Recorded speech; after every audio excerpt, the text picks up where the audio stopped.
It's Tuesday, August 29th, and this is Geeknights. Tonight we discuss the board game I just purchased, Ra. Let's do this. Today, for various reasons, I had to meet with the CEO of my company. You know, the CEO of my company walks into my office in his pajamas and says, "Hey, what's going on?" You know, when I worked for IBM, I never personally saw Palmisano. I never even was in the same room as him ever. Well, that company was stupid big compared to the company I work at now. The company you work at now can't be that much bigger than the one I work at. The company I work at now is many times bigger than the company you work at. I know, the company I work at's pretty big. How many people do you think work for your company? They got an office in New York, an office in D.C., an office in Wisconsin, an office in Louisiana, So give or take, how many people are in an office? Hundreds. Couple hundred, I don't know. All right. 100. Yeah. I think my company is kind of bigger. All right. Maybe it is. Yeah. I can't really see, while I didn't sign any NDAs, I kind of like where I'm working, so I'm not nearly as forthwith in terms of giving up information about where I work. Unlike IBM. I think also because the place you work isn't a giant place like IBM, no one really cares about what's going on there at all. Yeah, well, the thing is, people would care because I do cool stuff, but they wouldn't care like NDA care. Yeah. But the other besides, thing is, you can always talk about it without naming names and just to get generic office stories. Yeah, because here's the one thing. At least IBM, I knew that many of my coworkers listen to Geeknights. No one where I work now knows anything about this show, and I'd like to keep it that way.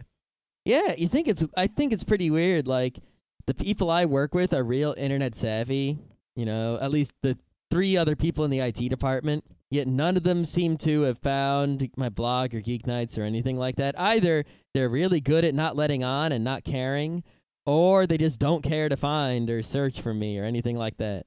See, if I were hiring people for my company, I would just Google for their name. That's what I would do. And all sorts of stuff.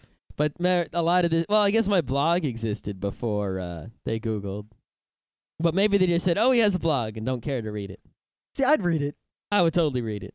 But then again, I just don't think most of the people where I work are that tech savvy because I get that impression. I mean, the problems that people have with their computers that I overhear, or the types of work that they do, I just don't think they get it at all. I don't think they know anything about Linux or open source or anything. Yeah, I really can't understand, like, someone who has a job, but, like, I mean, they don't care about what they're doing. I mean, I don't care about what I'm doing. Well, I mean, I don't care about what specifically the tasks I have been assigned at this job, but I care about computing in general, and I do computing. You know, it's like a dentist might not care about this particular filling he's giving to a person, but he cares about dentistry and dental hygiene. You know, he has something to say about it. How could you be a dentist who has nothing to say about dentistry, or an IT worker who has nothing to say about IT? Well, I guess it's more that a lot of the people I work with aren't in really technical positions. I mean, I've kind of transcended the level of, you know, doing tech work, like developing for something. I do a lot more high level, which means I don't work with tech. I work more with paperwork and, you know, basic problem solving. It seems like the higher up you get in an organization, the less real work you do. Yeah, it really makes no sense. Yeah. I mean, at IBM, my choices were basically sit where I was doing the same thing forever, or try to get into management where I'd basically do less real work, but get more money. But you had to stay there longer. Yeah, you know what? All things considered, I wouldn't terribly have minded staying at IBM because while I didn't make nearly as much money, my commute was only like 10 minutes. Yeah. Because I'm not moving down to Yonkers. Good God, I'm not living in Yonkers. No. I don't mind working there. The tax thingy. The tax thingy's not even so bad, even though the fact that I have to pay taxes to Yonkers, even though I don't live in there, bothers me on a level that you cannot understand. Yeah. I really, really get angry every time I see that. And Yonkers' justification for this tax is such horseshit, but I can't vote in Yonkers. I have no say over this tax or this money or anything. Uh-oh, it's taxation without representation. Yeah. Time to have a violent and bloody revolution. Oh, yeah. Like they did 200 plus years ago over the same exact issue. I believe of course that was only a cover, but that's not the point. one of my favorite T-shirt sets, because I saw some punk guy wearing it actually down in the Bronx today. It was a black shirt, and it had this, those propaganda style picture, high contrast kind of images. Yep. There was one, and it showed Ben Franklin, and it said terrorist. And Awesome. And then on the back, it showed George Washington, and it said terrorist. Oh, that's the greatest. I gotta get me one of those. Yeah, I'm Did sure. you say anything to the guy? I didn't really have a chance. I mean, one, the guy was, just some guy walking on the street listening to his iPod. I was on my way to a meeting in a suit and a tie. Would have been like, dude, your shirt is awesome. Yeah, I generally don't talk to people on the street. Unless they're the falafel guy. No, the falafel guy. The falafel guy is my best friend in all of Brooklyn, or all of the Bronx. I don't know why I said Brooklyn. I haven't been to Brooklyn in over a year. Okay. So, before we do the news... yeah, if you can't tell, we were kind of padding out because we don't have so much for this episode. Yeah. Before we do the news, I got some Geek Back action. Dun, dun, dun. Orally. The return of the Geek Back. This Geek Back is from Colin from California. Because he went to Worldcon. Captain. He went to Worldcon, and that's apparently some cool sci-fi con. Were you trying to make a fake thought bird? Yes. Were you thinking of ripping Anime World Order off poorly? Yeah. That was fantastic. That's because we didn't get our special thought bird replacement in yet. It's coming in the mail. Oh, you mean Slayer? No, not that one. How about bon nuit to you all? That's close, but not it. My what? That's the one. That's the one. That's the one. All right. Props to anyone who knows what all of those quotes were from. Yep. So, Colin went to Worldcon, which is some sci-fi con in Anaheim, California, and he put out 1,200 Geeknights flyers because he is awesome. Yes, mad props. You are on the list of people to eventually get swag when swag is forthcoming. Mm-hmm. And he said he even went through the effort of counting the remaining flyers, which I think is crazy. Wow, we didn't even do that at Otakon. I wouldn't do that anywhere. I mean, even if it was the tiniest con where I put out one stack of flyers, I wouldn't count the ones remaining. It's just not worth the effort. But he says that 250 were picked up, and that's cool. Hopefully, if you discovered this podcast by the flyer at Worldcon, what's up? How you doing? Because they can obviously answer you through the interweb. Yeah, that's exactly right. They can go to our forums at frontrowcrew.com/forums. All right, that was too cheesy. Let's never do that again. Good God. Good God. That felt like we were trying to do some sort of promo. Remember our promos? They're still out there. Yeah. Yeah. Anyway, apparently Worldcon had 6,700 people, and there was some cool science fiction, fantasy, and horror literature stuff going on there. And he put some pictures.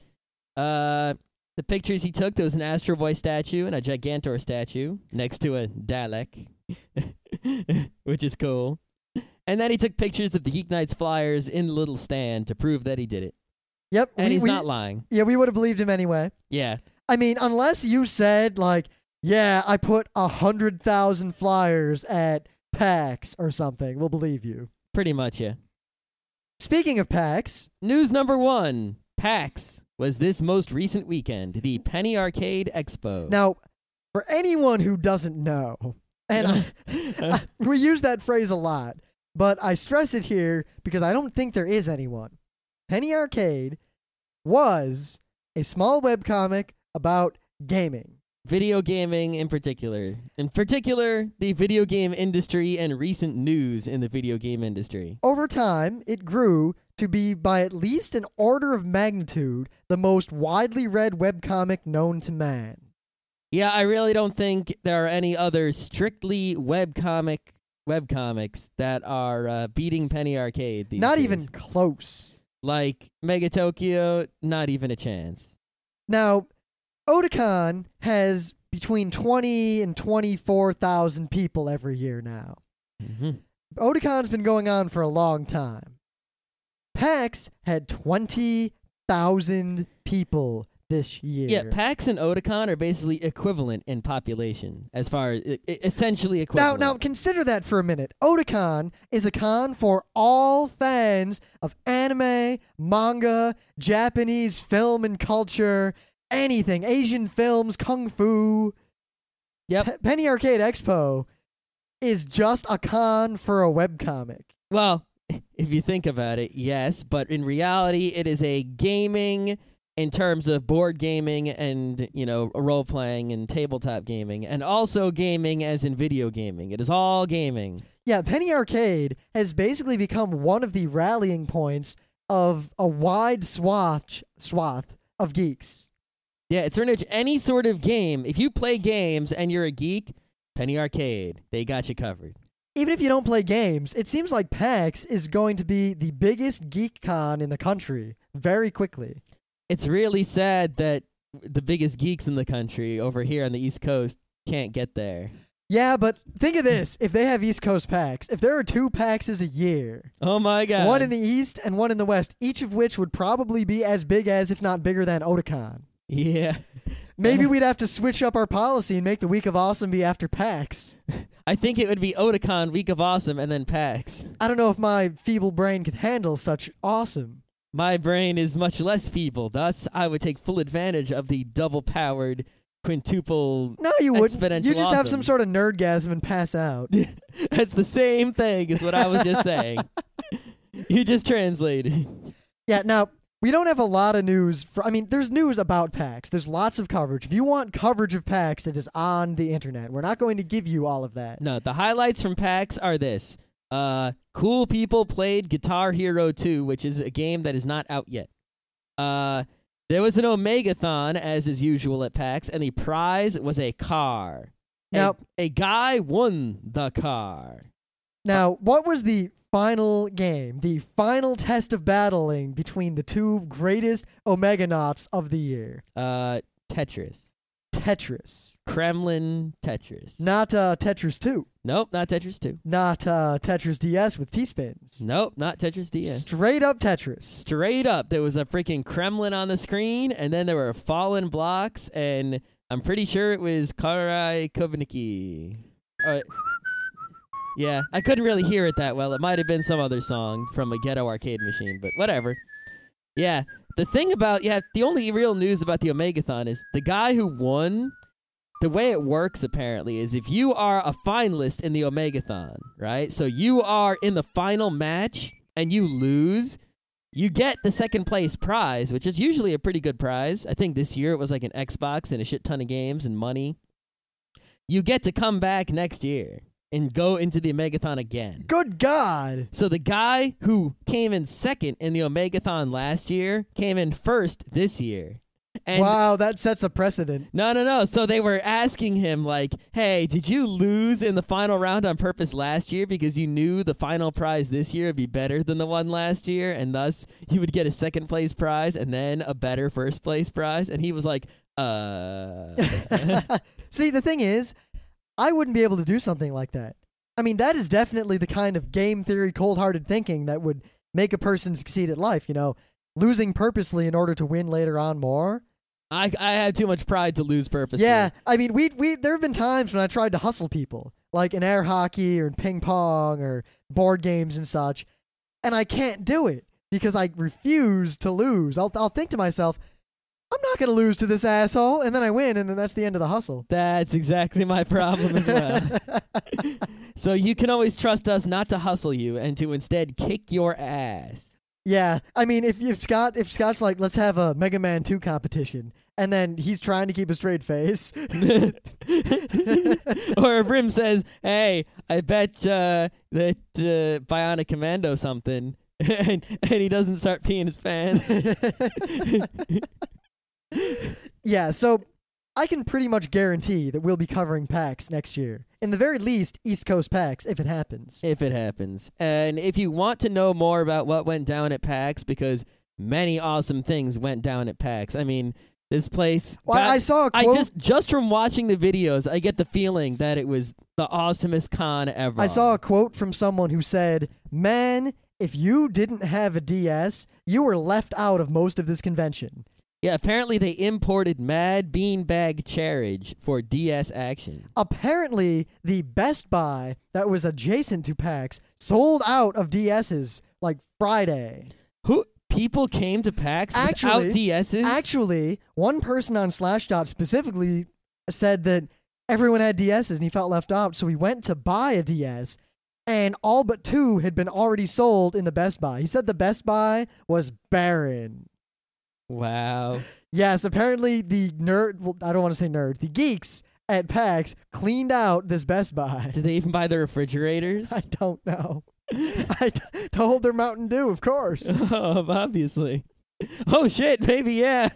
Then what did they buy the dryers? to dry their sweaty shirts. Oh.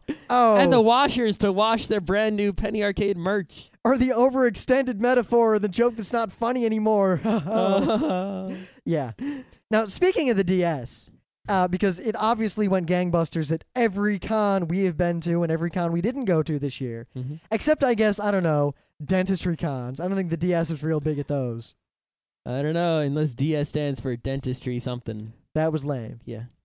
Now, you know that the DS has the Wi-Fi, and while I haven't used it a lot lately, it was really good. It was really well done, and there are only, 8 games that use it so far still. Yeah, there are more coming. I think the Mario 3-on-3 basketball might use it. Now, despite the fact that there are only 8 games, one of which just came out recently, that take advantage of the Wi-Fi, at least 2 million unique DSs have gotten online and used the Wi-Fi, and they've played more than 70 million games already. Yeah, I think there was a recent spike, though, because a lot of people bought DS Lites who had DSs, and then they played their Wi-Fi game on the DS Lite, and that kind of adds to the numbers a whole bunch. Yeah, it probably did. But even so, the DS Wi-Fi, for being a completely free service, is doing very, very well. Yeah, I wonder how many people have used Xbox Live? A lot. Yeah. The thing is, Xbox Live is also really smooth. It just costs money. Yep. Of course, I think it's a lot more feature-filled and possibly worth the money. However, I'll note that of the 8 games that came out, you can see a very definite progression in how well the Wi-Fi is utilized. That is, yeah. I mean, Mario Kart used it well enough for me, but it was by no means a finished product. Tetris was the one that really used it properly. Every game that's come out has used it better and better and better, and the DS hasn't even begun its full potential life cycle yet. There's going to be some hardcore Wi-Fi action in the future, I guarantee it. I mean, a lot of games have come out for the DS already. If the DS died now, I consider all the money I've spent on it well worth it. Absolutely. The DS is still on a rising tide. The DS is nowhere near peaking. And just so everyone knows, it is very likely in the near future that black and pinkish colored DS lights will be hitting the U.S. Oh, man. I might get that black one. I don't know. I might get the black one. Oh. You thought I was going to say pink. No. No? I was pretty sure you were going to say black. Why? Because I have a pink towel. I just figure you wanted to match your iPod Nano. Oh, yeah, I do want to match my iPod Nano. And so do I. I also have a black iPod Nano. Yeah, but unfortunately for you, the DS Lite does not come in the color scratch to fuck. I don't know how you did that to your Nano. My Nano, you know what? It still works just fine, so I don't give a shit. You know what? My Nano has not a single scratch on the black surface. Yours came with that little sleeve. No, it's not just a sleeve. You realize that the inside of it is a polishing cloth? No. It polishes it every time I put it in. You'll see, I don't have that, so... The back is so unscratched, I can use it as a mirror.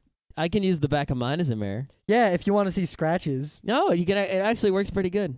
You mean pretty well? No, it does good deeds. No, it doesn't. Yes, it does. No, it doesn't. And besides, it lets me see myself. That's a good deed. You didn't use the verb do. You used the verb work. Yeah. So it works good. That would mean to use that sentence properly. That means that displaying my face in it is doing work. That's his job.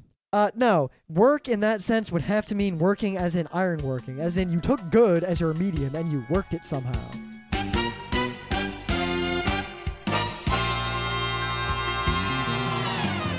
All right. We're getting kind of silly and off topic today, but you know what? Every episode can't be a gem here. No, I mean, if you want us to make 4 a week, and I don't think anyone is telling us not to make them. In fact, you all told us to make more. Yeah, so... if you want us to keep doing this, you're going to have to settle with a few episodes being kind of kooky. Now, with that aside, it is in fact time for Things of the Day. So I think we're going to do the things of the day right now and try to stay a little bit on topic. Well, my thing of the day is actually a thing of yesteryear. And I'm not talking about, the usual classic things of the day, which were things that would have been things of the day maybe 5 years ago. I'm talking about something that was on TV in 1993. Okay. This is O.J. Simpson, the Juice, playing NBC's Computer Bowl 93 against Iron Mike Ditka. Wait a minute. Is this being rebroadcast with implied oral consent but not express written consent?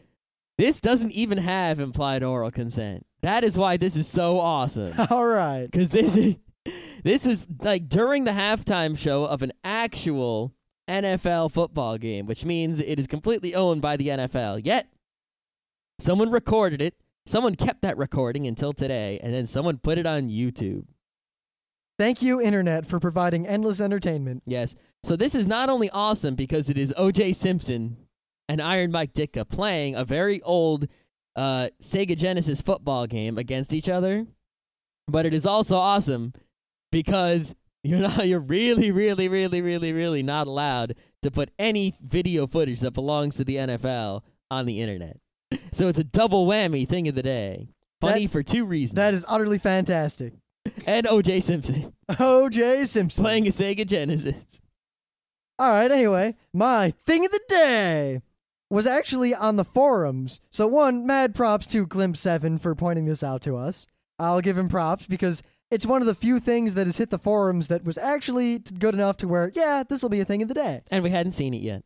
So also, if you don't visit the forums, realize that you often will get content ahead of everyone else. I mean, we've had we just recently passed like 100,000 hits or something stupid to the forums. I don't even pay attention to that shit. Yeah, I was there because I Googled for something and I was curious why we came up and I was looking around. Anyway, this is one of those YouTube videos where someone somewhat surreptitiously films someone else and then edits it together for hilarity. Now, this guy is a roommate or a friend or something who plays Counter-Strike a little too seriously. And when you play, it seems like a lot of other people get angry with you when you shoot them, or they swear at you, or obviously are in some way perturbed by how good you are. This is what those guys look like and what they're doing behind their computer while you shoot them. It is utterly hilarious, and while I wanted a different thing of the day, but I can't find it anymore that is similar, this is very much worth watching, because it's not just clips of the guy swearing and yelling and screaming and freaking out. Oh, it's so much more. It is also remixes of him yelling and screaming and all of this. Yeah, like at one point the guy says, "Bink, bink," and he like blinks his hands in the air, kind of. And then they, at a couple other times he's like, "Aw, yeah, aw." So the guy remixes it to be like, "Aw, bink, bink, yeah. Aw, bink, bink, yeah." Fuck, bink, bing. Exactly.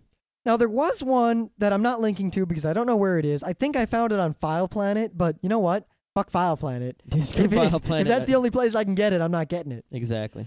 But way back, I don't remember if this was at RIT or if we just found it at RIT, but it sounds like the kind of thing that would come out of RIT, where a guy had a neighbor or roommate who played Counter-Strike way, way too seriously. Sounds like RIT to me. So he would record this guy yelling and playing Counter-Strike.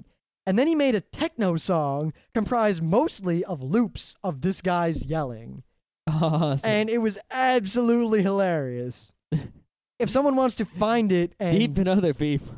And there were 8 people. Gaga. Inside joke, yeah, so the only inside joke that we can't reveal because we don't have the material. Yeah, suffice to say, someday there is going to be audio on Geeknights from what is perhaps one of the most inside internet jokes in the world. It is known only to the front row crew, a few of our close friends, and the people who played Mega TF in the late 90s. No, not just the people who played it, the people who played it hardcore. The people who were in the clans, the people who knew a guy, Moog. Yeah. Good guy. And, of course, Moog himself. Yes, if he's still alive. Yep. All right. I should try to track him down. Find the Moog. Find the Moog. Get the Moog on the show. Interview the Moog. Be like, do you remember this? He's like, I'm a highly played business professional. What the hell is going on here? All right. Yeah, so today we decided, because Scott just bought it, and we played it 3 times? I think we played it four times. 4 times. We have a game called Ra. Now, not Amon-Re, but Ra. Yeah, just plain old Ra. Now, on Board Game Geek, there are 2 Ras. There's a very old Ra and a very new Ra. It is the newer of the 2 Ras. Ra. Yep. And it is a game by Rainer Knizia. Who is famed for being awesome. He makes many, many good games.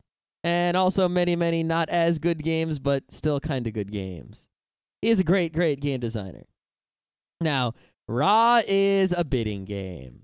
But it's not like every other bidding game in that the bidding is not meadly. It's not 7, 8, 11, 12, 14, 15. Yeah, here is a thing to bid on. You have 4 suns, and their suns are numbered 1 through, it depends how many people are playing, but if they're a full set of people playing, they're 1 through 16.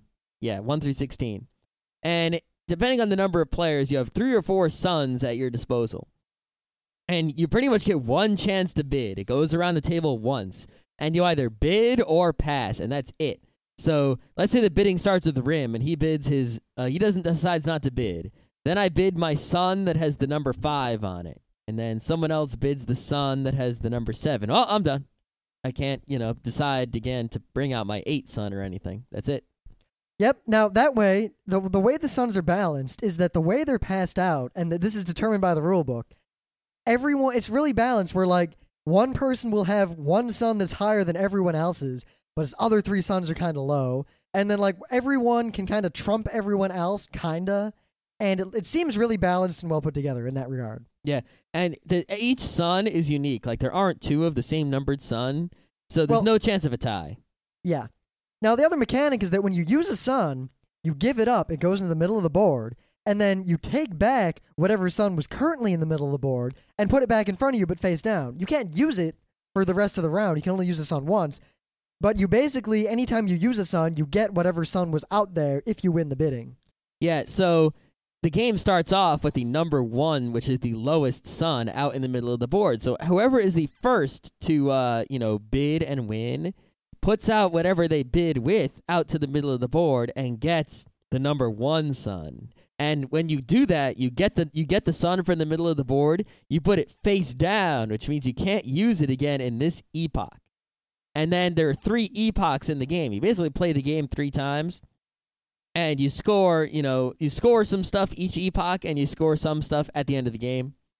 And, each epoch, you flip over your face-down suns. So if it's a 3-player game, you can only win 4 bids, and then you're all out of suns. That's it. You're done for the rest of the epoch.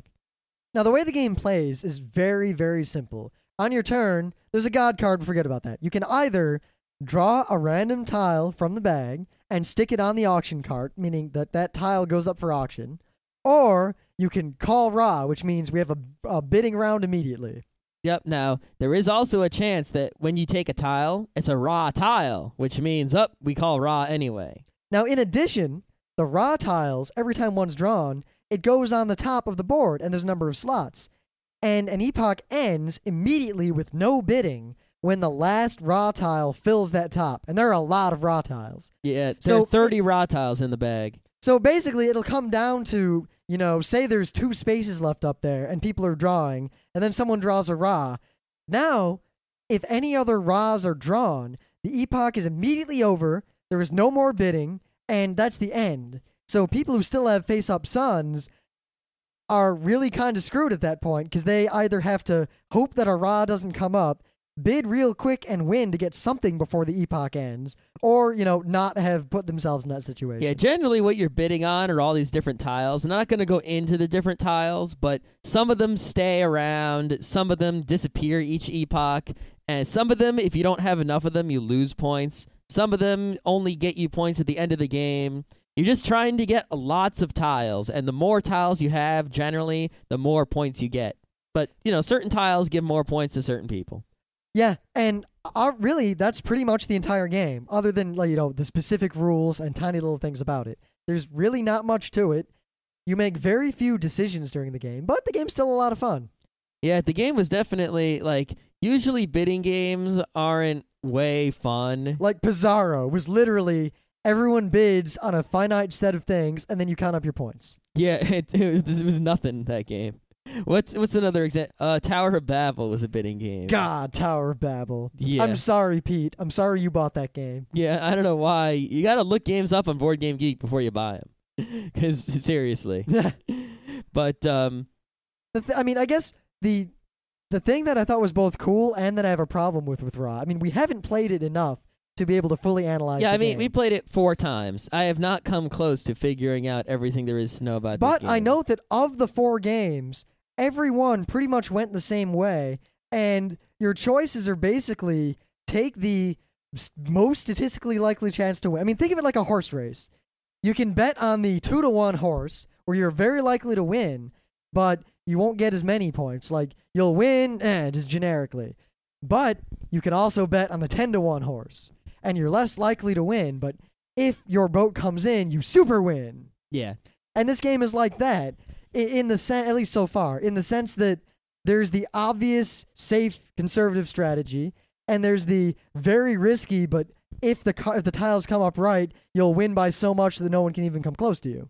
Yep. That's what seemed to happen. I mean, the one person would, really get on a roll and get lots of tiles, and the other people would sort of not be able to stop the momentum. It's like. But that might be a consequence of playing the 3-player version, too. I really do want to play this with a lot more people. Like, at first, I thought the game wouldn't be so different when you change the number of players. Now, I'm really seeing that the 4 and 5 players where it's at. Yes, I mean, I like the game, and it's very fun, but at least in the 3-player version, in the 4 games we've played, it very much seems that once everyone knows what they're doing, the game really just comes down to playing the odds. It's really no different than playing roulette. Yeah.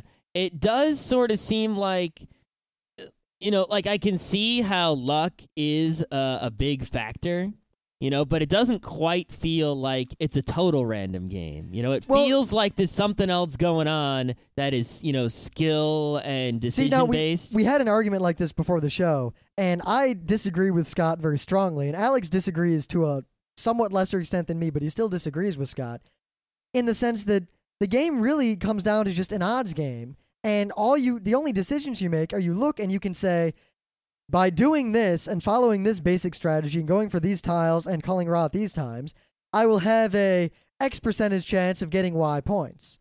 Or I can have a lower Z percentage chance of getting a higher N points. And that's really the only decision. It's just, do I go with the conservative strategy that'll win 60% of the time, unless anyone else goes for the non-conservative one? Or do I go for the non-conservative one, but then I'm totally leaving my victory up to what tiles come up? See, I think that is sort of true unless, it's sort of like blackjack where that it's true that you're playing odds unless you count the cards. And Scott, but everyone counts the cards and everyone knows exactly what to do. Everyone knows what's going on. The game is perfect information. You know everything. No, no. Unless it's all about there's a significant memory factor in remembering what tiles were out and got discarded face down in the box. Yeah, except you realize counting cards in blackjack. Do you know how it actually works? Yeah, you figure out the likelihood of the 10. No. Do you know there's a system? Do you know how counting cards means there's a count? You know how to do it. Well, generally, like, whenever you see certain cards, the number goes up. When you see other cards, the number goes down. Kinda, yeah. And that way, if the number is high, that means the likelihood of 10s coming out. But here's the thing. You don't need to remember all the cards. You just need to remember trends. And this game's the same way. The only cards you need to count in this game are the Ras. And then all that does is give you a percentage to where now you know the exact odds of whether or not your strategy is going to succeed. I think the Ras are definitely the most important thing to count, but it's also, I think, important to count other things. Like, I was counting the pharaohs in the game because I was short on pharaohs, and I needed, I was wondering how many more of them would come out. But it didn't matter. It did matter because if there weren't any more pharaohs coming, it would have been worth it. No, you know why it doesn't matter? Because there are so many more tiles in the bag than will ever come into play in the game. Yeah. Therefore, regardless of the odds basically even out to where it doesn't matter. And unless there's a crazy run on one particular kind of tile, that kind of count it really isn't going to matter. The odds are that whatever you need isn't going to come up anyway. Though the odds are that it depending on what it is, it may or may not come up. I mean, well, no, but what happens when there's so many tiles is that the odds end up being effectively insignificant because the odds of one thing happening versus another thing are virtually indistinguishable unless a crazy amount of one card has come up. Not really. Because I know how many pharaohs start, and I see how many pharaohs have already come. And thus, if I need pharaohs, I can say, okay, the odds of getting pharaohs now are less or more. Yeah, but that doesn't matter for your strategy because pharaohs coming up is not really something you can control. Well, yeah, it is because if there's, let's say there's a chance to get one pharaoh now, and I only have one son left. And, it's better to have one pharaoh than zero, but if there's a lot of pharaohs still in that bag, I might hold out and wait to get 2 pharaohs or 3. You applied this to the most recent game we played, right? Yep. When you applied that, because I remember you said it very specifically, you getting pharaohs wouldn't have any effect on the game anyway. Well, that's because I won by more. Even if I didn't get the pharaohs, I would have won. At the point when you brought this up, the pharaohs wouldn't have mattered anyway because you needed so many more pharaohs for it to affect you at all. It would have helped, and it did in the end, but not so much. The point is I would have won even if I didn't have the pharaohs ever. Yeah, I guess it was still a way to get my points. main gripe with the game is that I make the same decisions when I win and when I lose, and it really just seems to come down to how many Raws come up and when.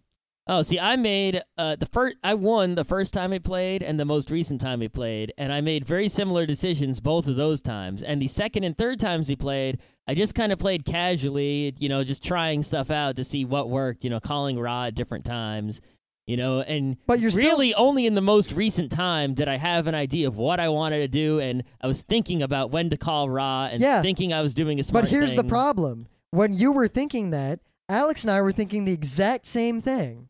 Yeah, but we knew exactly what to do. But obviously it didn't work. Because we knew exactly what to do for every player. And doing the optimal thing for you automatically, because of the turn order and the cards that were up at that time, prevented us from doing anything. Because the most optimal move we could make was draw a tile and hope it's a Ra. Oh. Yeah, I'm quite sure, and Alex agrees with me. We'll see. I don't think we're quite experts on this game Oh, yet. no. I just definitely feel that there's a lot more randomness to this game than you seem to understand. Oh, no. There's randomness. You mean someone could just come up and, draw exactly the tiles they want, and, if it happens, then they're going to get a whole bajillion points. Yeah, well, it feels like the randomness really overshadows the strategy, and that there really isn't much strategy either. It's just playing the odds and counting, and that's it. I don't think it overshadows the strategy, because if you don't know what you're doing and you don't have the strategy down and you don't play correctly, no matter what tiles come up, you're going to lose to someone who knows what they're doing. But then again, it's just knowing the odds, because then your only strategic decisions are, do I take the safe lower payout or the more risky higher payout? Those are the only decisions you make. I don't know. I think you can also, as time, it's not so direct. It changes over time. But it is, because when the things you were talking about, the factors you were considering and the things you were thinking about and the things you were counting, we were both counting the exact same things, and we knew exactly what the optimal move was. The problem is, we also saw that you were in the position to make the optimal move that stops us every time. I think there's maybe a move that was not Not considered. at that case. If you have your sons and you have Ra, and then now that means Alex and I both have to draw a tile or call Ra. Alex is not going to call Ra because there are no tiles out, and neither one of us will bid, and he'll be forced to waste a sun on nothing. I am not going to call Ra because then there is one tile out, and me calling Ra is most likely going to force me to bite that stupid tile for one of my sons.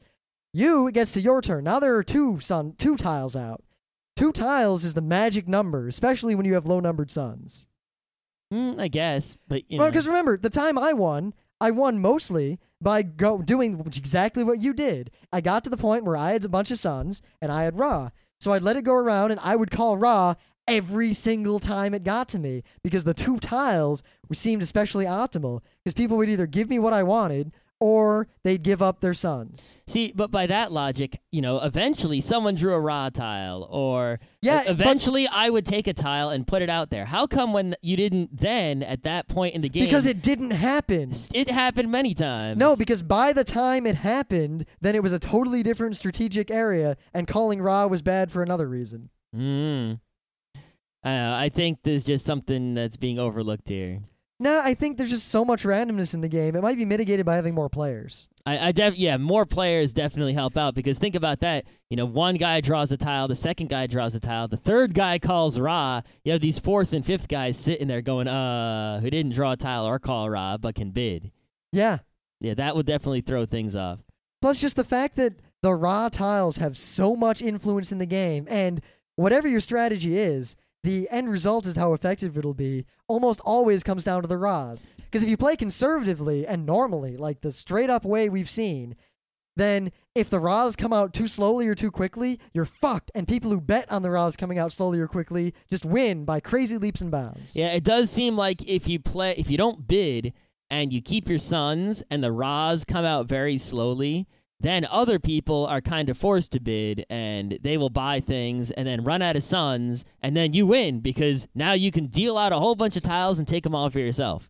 But if the Ras come out quickly, then you need to spend your sons quickly so you can get stuff before the Ras finish. So I guess so far the game feels to me like a slot machine of Ras, and everything else is just incidental.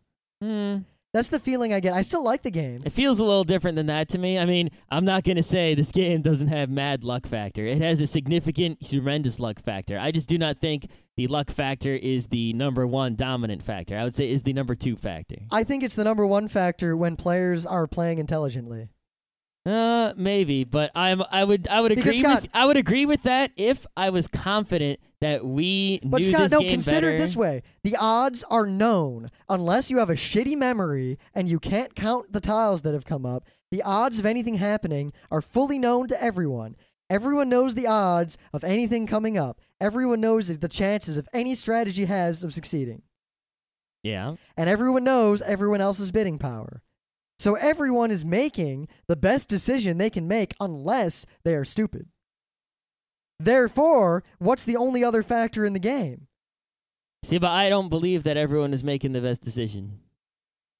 I mean, we've only played the game 4 times. Oh yeah, so I'm not going to be convinced that we are making the best There might be times move. when we are not making the optimal decisions right now. However, the moment we have players that understand the game well enough, the game becomes completely random.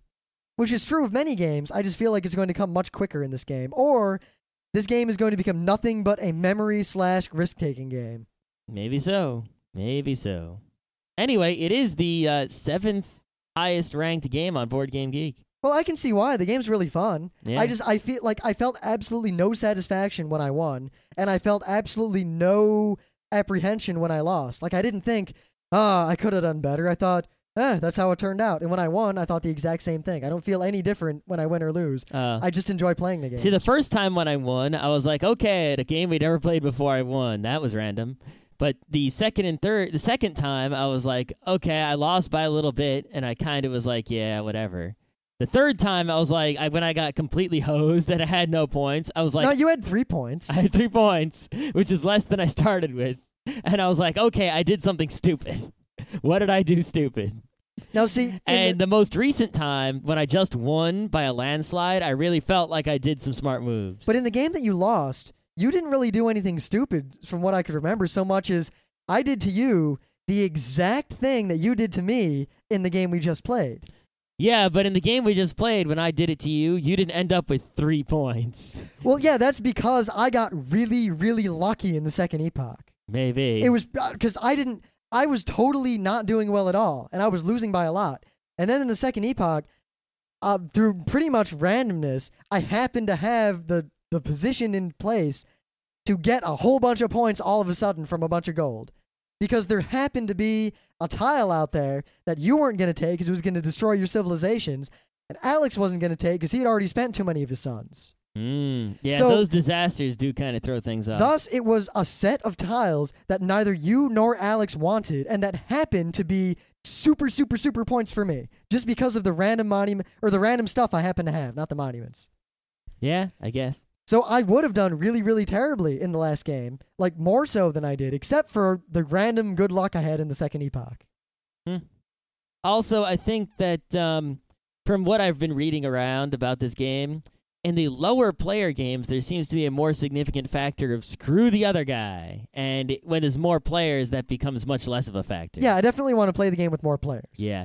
I mean, in the 3-player game, you can basically see, let's say I'm ahead by a bunch and there's one pharaoh left, and I know that without a pharaoh, Rim will lose 5 points. I could just buy that pharaoh and not care to screw him. In a 5-player game, that's like a really, really bad idea because you only have 3 sons and not 4 sons. And there's no way you're going to get that kind of a lead in a 5-player game, I don't think. Even though I've never played a 5-player game. I've only played it 3-player. I'm just making stuff up at this point. Yep. So basically, that just means that we're going to do another episode on Raw. Once we've played it, I don't know, 40 more times, I give or think take. maybe we'll do like a half episode on Raw and a half episode on something else as we get more experience with it. It depends. If I'm right in that there's not much to Raw once you figure it out, we'll do a half episode. If we discover the magic hidden awesome that I'm somewhat dubious of its existence. Yeah, I want to read I've never actually looked at this recently, the top 10 ranked board games on Board Game Geek. I'll note that Doom was up there for a while. No. These are like the ranked, like all-time voting and all that stuff, not just that's like the popular list of what's hot now. All right. This is the ranking, all right? So Puerto Rico's number 1. Best game ever. Tigris and Euphrates. Second best game ever. Kalis. Pretty much, yeah. Power Grid, which you never played, but it's sort of like Web of Power. I like Web of I Power. heard. El Grande. I have El Grande. Princes of Florence. That's the first one on the list we haven't played. Yep. Ra. Age of Steam. Die Macher. And number 10 is War of the Ring. Uh-huh. So, yeah. A lot of those other games that are up there seem to be significant strategy games. I mean, El Grande, yeah, not 100% like the top 3 games. Well, remember, we never played the other variant of El Grande. That's true. That's very true. Which I have. Yep. But, this is a game, Raw, that, we think is a significant luck game, yet in a website where strategy games are very popular. Well, let me put it this way. On a list where high strategy games are topping it, it is made number 7. Let me put it this way. One, I think there's something we're missing. One, the box very clearly states that fun is the biggest factor in the game. And I'll say that even though I generally am so far dissatisfied with the strategic elements of the game, it is very fun to play. Yeah, that and I is true. enjoy playing it. That's true. 2, it's not so much straight up luck as it's just all you're doing is playing the odds. It feels that way. I mean, there are elements of that in a lot of the games we like. It just seems like that is the primary strategic element, is understanding the odds, playing the odds, knowing what other players have and wants. All right. I think that's about all we got to say. Yep. Tune in tomorrow when we'll probably be somewhat more on topic. Yep. Tomorrow, what are we going to talk about again? We'll keep it a secret because we haven't decided yet. Oh, okay, cool. Yeah, and once again, Frapper Map, forums, website, review us in iTunes, yada, yada, yada. Send us emails, send us audios. Yeah, send us audios. And for all of you who've sent us email, we're probably going to do a Geek Back episode at some point in the future. Yeah, we might have to do that. Because we're only going to do a Geek Back in a show if it's particularly relevant or awesome, and otherwise we'll save them for feedback shows. Yep. Which means your email is less important, but still important enough to be read in an episode. Well, we tend to respond to almost every email we get, even though I got to say, if the trend of emails continues or increases, that's probably not going to happen anymore, I'm sorry. But I've had too many people emailing me asking for help with their podcast, and while I love to help, I'm basically writing essays to all of you. I think I just need to make a little book and sell it.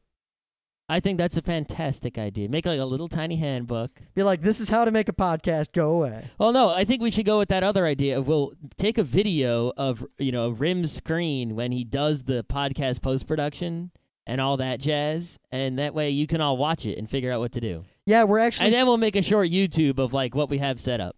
We're actually very much planning on doing that. It's just a matter of, one, getting a better camera than the one we own. Yeah, if anyone knows good camcorders, we know absolutely nothing. Why don't we just ask, like, Emily or Kate? We will, but in addition, we might have a listener who's, like, knows a lot about that. Though the thing is, the camera we have now cost $4,500. In 1980 something. Yeah. It's a VHS recording thing. But no, if anyone knows what's a really good camcorder, something that will be able to make good YouTubes, will be able to make Yeah, we're talking for less than like $600. Yeah, something that can record video to some sort of get it into our computer, basically. Either into the Mac Well, Scott, you realize that we could just do about 10 minutes worth of research. Yeah, but if someone out there might already be smart, we don't have to do any research. Yeah, possibly. So, advice about camcorders. Send it to us. But we will definitely in the future have the episodes and videos and everything of how we do Geek Nights, because I know a lot of people who ask us for advice don't seem to know a lot about it. Yep. Or the people who do know a lot about it don't realize that they can do the same thing for a lot less money. Yep. And on that note, we're out of here. Hooray.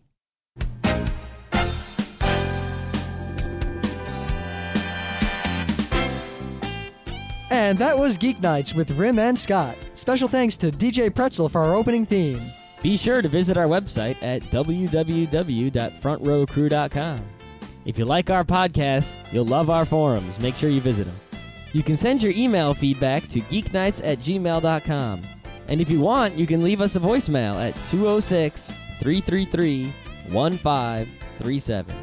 Geek Nights airs every weeknight, Monday through Thursday. Geek Nights is recorded with absolutely no studio and no audience. But unlike those other talk shows, it's actually recorded at night.